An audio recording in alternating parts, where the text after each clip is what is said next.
मित्रों, ये तो हम सभी जानते हैं कि इस धरती लोक पर जिसने भी जन्म लिया है उसे एक ना एक दिन अपने नश्वर शरीर को छोड़कर जाना ही पड़ेगा। अर्थात इस सृष्टि में अगर कोई सबसे बड़ा सत्य है तो वह है हमारी मृत्यु, जिसे चाहकर भी कोई जीव टाल नहीं सकता। और आपने भी देखा होगा कि हिंदू धर्म में जब किसी भी मनुष्य की मृत्यु होती है तो उसकी 13वीं मनाई जाती है। परंतु क्या आपने कभी सोचा है कि 13वीं के बाद मृतक की आत्मा कहाँ जाती है और इसके बाद आत्मा के साथ क्या क्या होता है? अगर नहीं तो आज की हमारी इस वीडियो को अंत तक जरूर देखें, क्योंकि गरुड़ पुराण में बताया गया है कि मृत्यु के बाद आत्मा 13 दिनों तक उसी जगह पर रहती है जहां उसने शरीर का त्याग किया हो। तो नमस्कार मित्रों, और स्वागत है आप सभी का द डिवाइन टेल्स पर एक बार फिर। और ये जानने से पहले कि 13वीं के बाद आत्मा का क्या होता है, पहले ये जान लेते हैं कि मृत्यु के 13 दिनों तक आत्मा के साथ क्या क्या होता है। गरुड़ पुराण के अनुसार शरीर में मौजूद ऊर्जा, जिसे हम आत्मा कहते हैं, वो कभी नष्ट नहीं होती, सिर्फ रूपांतरित होती है। अर्थात एक शरीर को त्याग कर दूसरा शरीर धारण करती है। यह आत्मा रूपी ऊर्जा जब शरीर से निकलती है तो वो कुहासे के समान होती है, जिसकी छवि उसी प्रकार होती है जिस शरीर से वो निकली हो। मृत्यु के कुछ समय तक इस जीवात्मा को अजीबोगरीब अनुभवों से होकर गुजरना पड़ता है, जो आत्मा के लिए दुखद और कष्टदायी होते हैं। गरुड़ पुराण में बताया गया है कि मृत्यु के बाद आत्मा शरीर से निकलकर कुछ देर तक अचेत अवस्था में रहती है।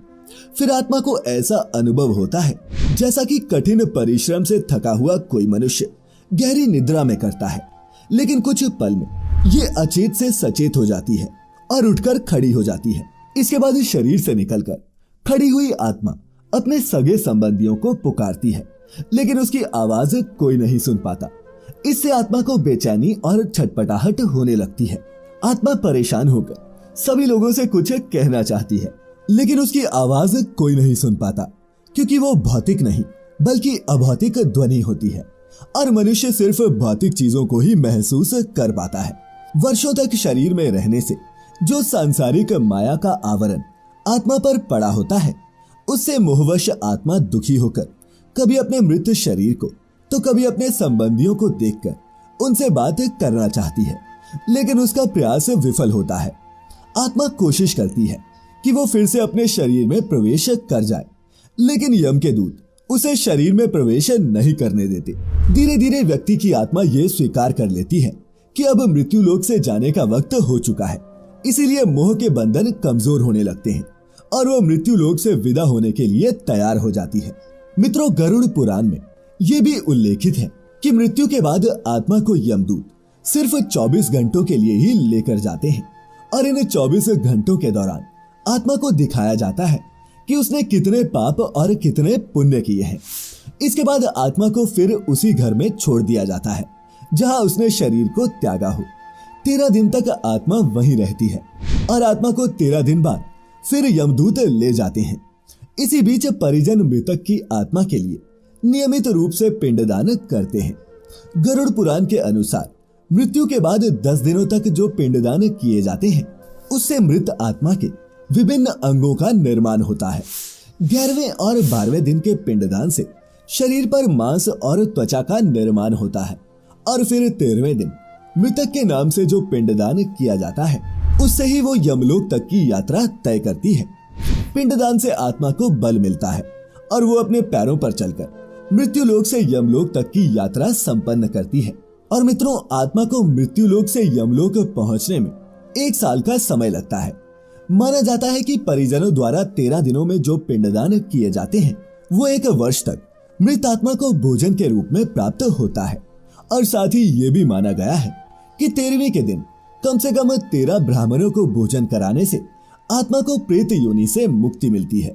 वहीं जिस मृतक आत्मा के नाम से पिंडदान नहीं किया जाता, उसे 13वीं के दिन यमदूत जबरन घसीटते हुए यमलोक लेकर जाते हैं। ऐसे में यात्रा के दौरान आत्मा को काफी कष्ट उठाने पड़ते हैं। इसीलिए मृतक की आत्मा की शांति के लिए 13वीं का पिंडदान अति जरूरी माना गया है। गरुड़ पुराण के अनुसार जब भी किसी मनुष्य की मृत्यु होती है और आत्मा शरीर को त्याग कर यात्रा प्रारंभ करती है, तो इस दौरान उसे 3 प्रकार के मार्ग मिलते हैं, जो कि अर्ची मार्ग, धूम मार्ग और उत्पत्ति विनाश मार्ग है। अर्ची मार्ग ब्रह्मलोक और देवलोक की यात्रा के लिए होता है, वहीं धूम मार्ग पितृलोक की यात्रा पर ले जाता है और उत्पत्ति विनाश मार्ग नरक की यात्रा के लिए है। हालांकि किसी भी मार्ग से गई हुई आत्मा को कुछ काल भिन्न भिन्न लोक में रहने के बाद पुनः मृत्यु लोक में आना ही पड़ता है। मित्रों, गरुड़ पुराण के अलावा यजुर्वेद में ये कहा गया है कि शरीर छोड़ने के पश्चात जिन्होंने तप ध्यान किया हो वो ब्रह्मलोक चले जाते हैं, अर्थात ब्रह्मलीन हो जाते हैं।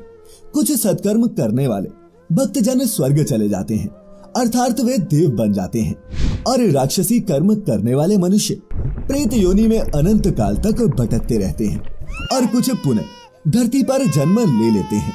जन्म लेने वालों में भी जरूरी नहीं कि वे मनुष्य योनि में ही जन्म ले, और इससे पूर्व ये सभी पितृलोक में ही रहते हैं, यहाँ उनका न्याय होता है। तो मित्रों, आज की इस वीडियो में हमने 13वीं के महत्व को जानने के साथ साथ ये भी जाना कि 13 दिनों तक आत्मा अपने परिजनों के साथ ही रहती है और 13वीं के बाद ही वो मृत्युलोक से यमलोक की यात्रा शुरू करती है।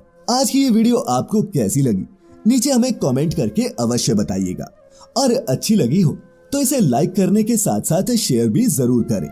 ऐसी सभी आध्यात्मिक और धार्मिक वीडियोस देखते रहने के लिए सब्सक्राइब कर लें the divine tales YouTube channel और लाइक करें हमारा नया Facebook page the divine tales Hindi.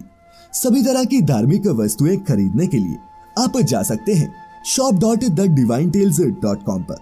20% extra discount चाहते हैं तो डिस्क्रिप्शन में दिए हुए लिंक पर क्लिक करें। तो मित्रों, फिलहाल आज के लिए बस इतना ही। अब इजाजत दें। आपका बहुत बहुत शुक्रिया।